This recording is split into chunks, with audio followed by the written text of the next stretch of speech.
This is real life. People do favors from one another. You know, you got to understand something. The mafia in this country is part of history. We had a very big impact on politics, on labor, on contractors, on gambling. We had a tremendous impact on that, and people came to us and they used our services, and we in turn used them for favors. Just how things go in life.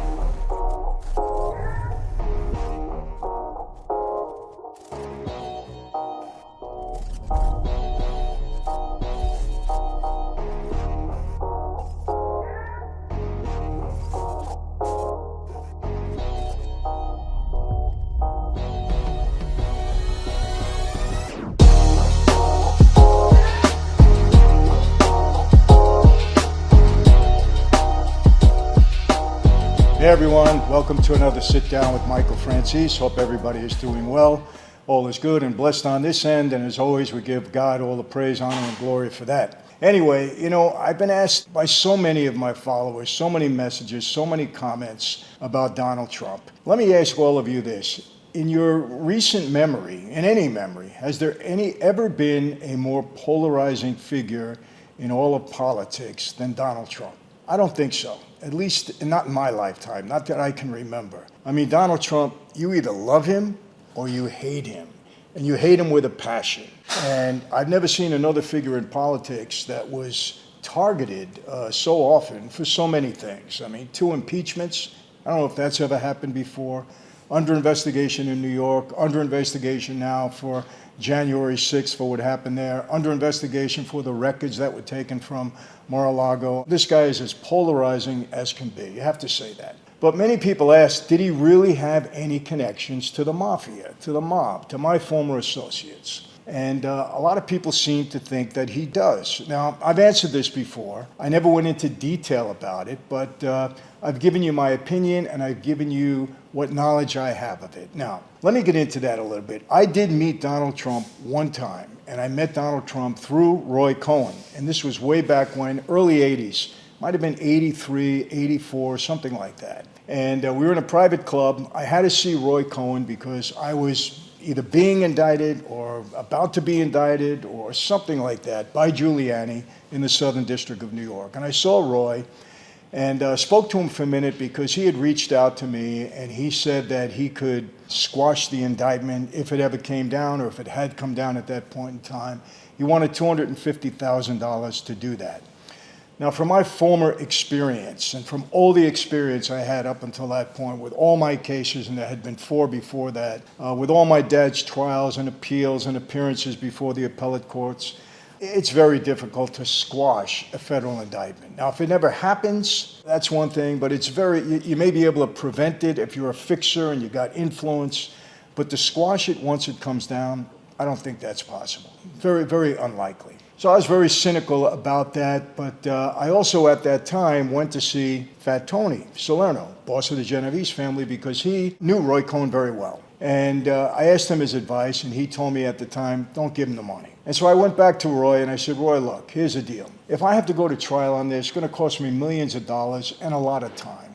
I said, how about I put up X amount of dollars in an escrow account, which is double or triple or 4 times what you want, and you squash it, keep the whole thing, because you're actually saving me money. Well, he wouldn't do that, because there was no way he was going to squash the indictment. I knew that. I think what happened at that point in time, now some people are saying, you know, wouldn't he be afraid to beat you? Normally, yeah. You know, he wouldn't mess with us, especially with his relationship with Fat Tony, and I was very friendly with Fat Tony. But I think what was happening at the time, it was in the mid-'80s, and he was dying. He had AIDS.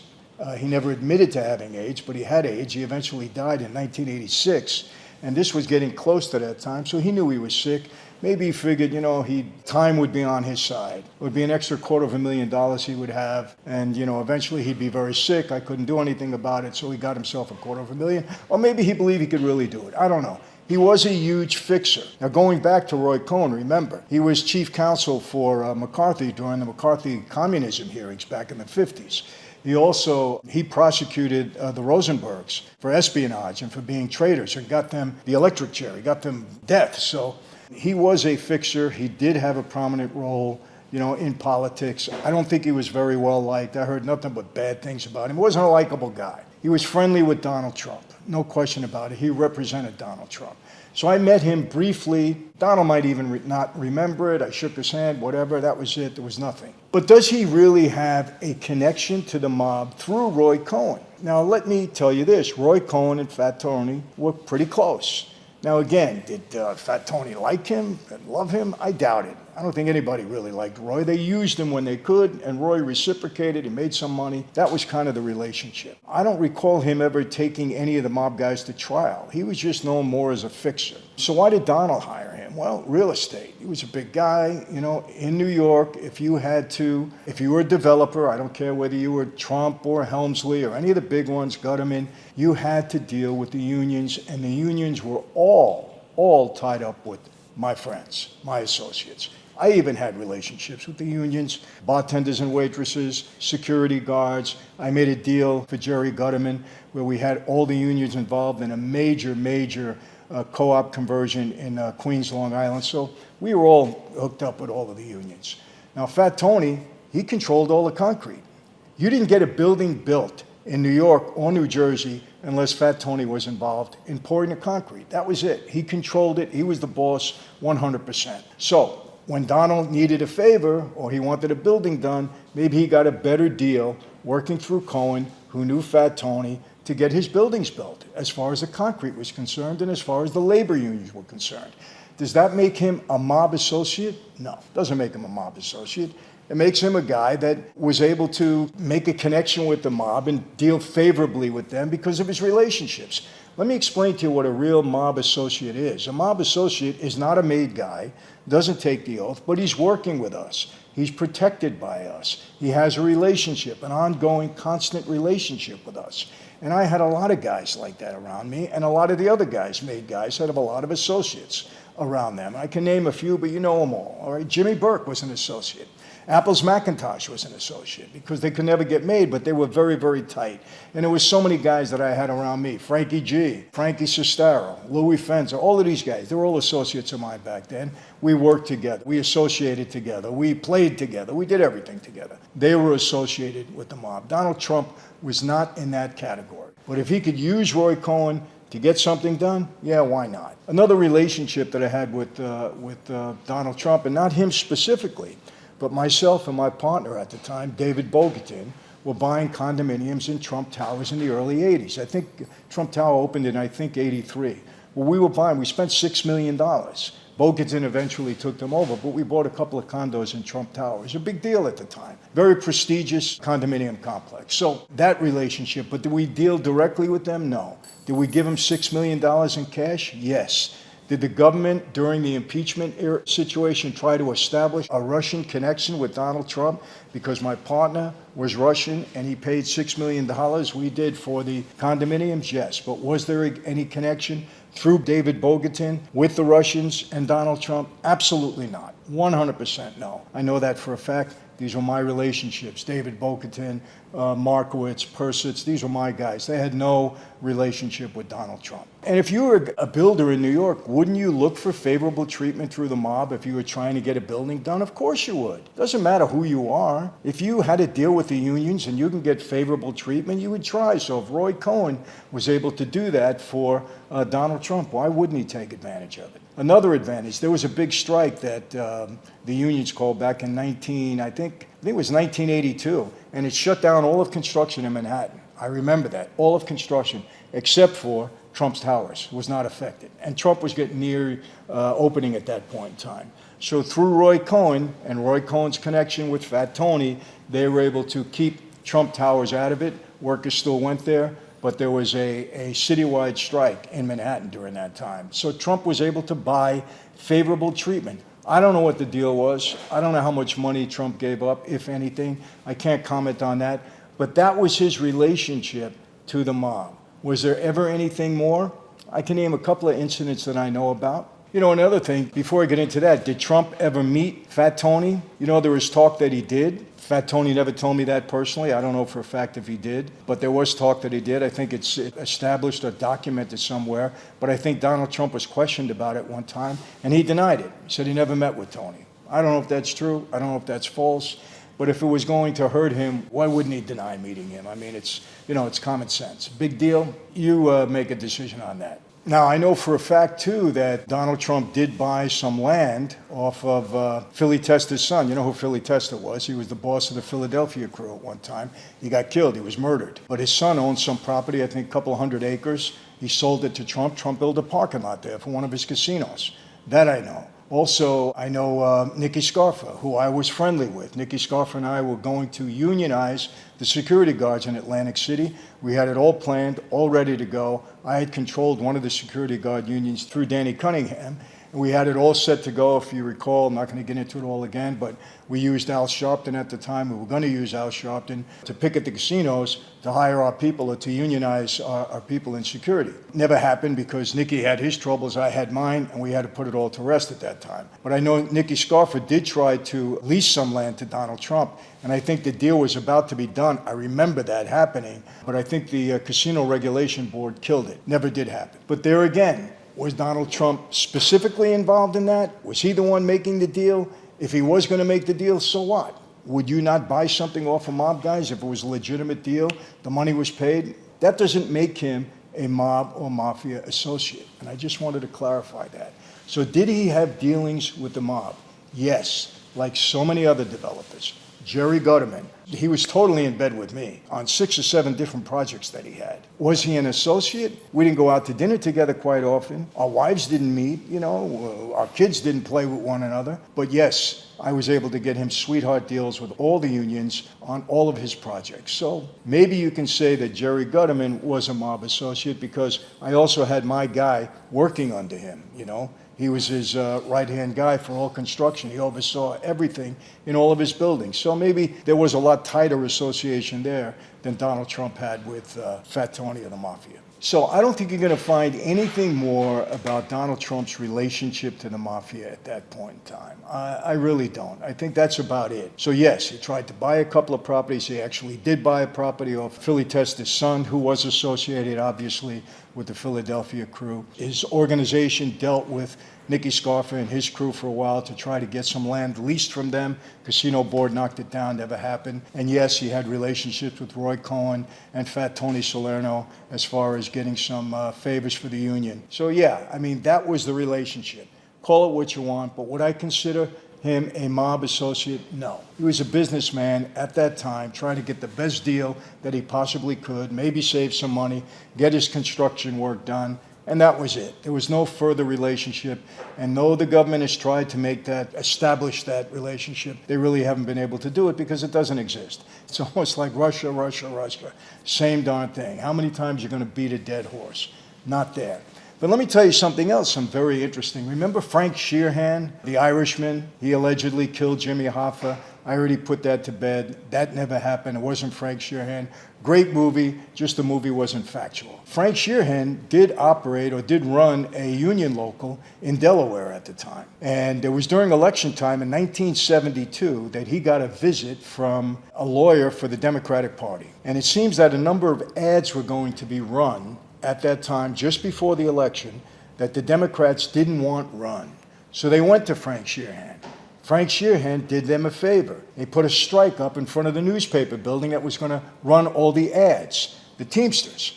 And nobody would cross that picket line, so that the ads that were being sent, remember, there was no online at that time. This is 72. The ads that were to be sent to the building, to the news building, to print, never got there because they wouldn't cross the picket line. The trucks wouldn't. And as a result, those ads were never run. And it just so happens, who wins the election? Brand new senator in 1972 in Delaware, but Joe Biden. That's correct. Democrats went to Frank Sheeran, who controlled the Teamsters Union. He did have connections at the time. That was true. He had connections at the time with the mob. You saw it in the movie. That part was true. He just didn't kill Jimmy Hoffa. But the Democrats sent a lawyer to see him, knowing he was mob connected, and they got a favor from him. And Frank Sheeran said later on that as a result of that, Joe Biden's door was always open to them anytime they had a grievance or they wanted to talk to him about anything. I don't know what happened. I don't know if any other favors were done. I have no idea. But our newly elected senator in Delaware, Joe Biden, in 1972, opened his door to Frank Sheerhan, the union, the mob, who knows what. I'm only saying you could, you could guess. I don't know anything specifically that happened, but this is real life. People do favors from one another. You got to understand something. The mafia in this country is part of history. We had a very big impact on politics, on labor, on contractors, on gambling. We had a tremendous impact on that, and people came to us and they used our services, and we in turn used them for favors. Just how things go in life. And, through my time, I told you the same thing. 18 licenses I had, in the gas business to get wholesale licenses. I had a political connection to get it. And yes, we were paying them off. No doubt about it. Does it still happen? Yes. Meet Esposito. Connected? Yes. I went to many fundraisers with him. And he knew who we were. It was no secret. He was very close with Andrew Russo. You know who Andrew was, So these things happen. Make it what you will. I will say this, whether you love Donald Trump or hate him, I mean, this guy is a polarizing figure. For my purpose now, I wish he would stop with the election. It's over. They're not going to reverse it. They're not going to turn it around. It's done. It's finished, Donald. Move on. I've said this many, many times. I like the policies, his agenda for America. I thought it was good for America. And you know what? 20, 30, 40 years from now, people will analyze that, historians will, and they'll come up with whether it was good or not. I believe it was a good time during his 4 years. What I didn't like about him is his pettiness, is the way he would fight back, is his tweets. Very polarizing. I don't know if he's the best guy for our office. We need unification in this country, not division. And I just think he's at a point where it's just too far gone. There's just too many people that just dislike him to a degree where it's harmful. There could be a better candidate out there. I'm not going to get into the political side of it now. Read my book, Mafia Democracy. You'll get my take on all of what's going on in government. This is a mafia democracy. The government is acting more mob-like than you've ever witnessed in your entire life. And let me tell you something, there's some dangerous signs there. For all you people that are, you young people especially, that think socialism is the answer, please listen to those people that experienced it. Socialism opens the door for communism. It's the first step. And if you have socialism, communism will follow. And don't let anybody tell you any different. They're trying to throw water on the flames. It will absolutely happen. So I don't know. I don't know what we're thinking in this country, but I hope we get over it. Change the subject really quick. I just read a terrific book. I was in Madisonville, Kentucky. Did a church there. Pastor there was a great guy, Pastor Michael. And we were talking about certain things, and he recommended a book that I want to recommend to especially my Christian brothers and sisters. If you've lost a loved one, you got to read this book. And if not, if you're just curious about an afterlife, is there really a heaven? Is there really a hell? Is it all a myth? Those of you that are atheists believe that when you're done, it's done. A lot of people believe that. I really encourage you to read this book. It's based on scientific studies, and it does not conflict with Scripture. Okay, I want you to read it. Very interesting. They've done hundreds of case studies on people that have had near-death experiences. And I think it will encourage some, give some of you that are not Christians, not any faith, some other faith, it'll give you something to think about, really, because this was really researched and done well. Here's the book. It's called Imagine Heaven. It's written by John Burke, and I really encourage you to read it. I mean it. You know what, people? The age-old question, is there life after death? I think this book goes into it well. And there's a lot of books out there on heaven, so I'm not here, promoting every one of them. But this one really got my attention, and I think it's something that'll be interesting to all of you, regardless if you're of the Catholic faith, the Christian faith, you're a Jew, you're no faith at all. Read the book. I think it'll be very interesting to you. So that's it for today. How do I always leave you? Same way, it's not going to change. Be safe, please. I'm back in America, and I hear so much stuff going on. Be safe, especially you ladies. Be healthy. Got to take care of yourself. We're in that time of our life, especially if you're over 70. Take care of yourself. Be healthy. And I do mean this. God bless every single one of you. Be safe. Be healthy. God bless. And yes, I will see you next time.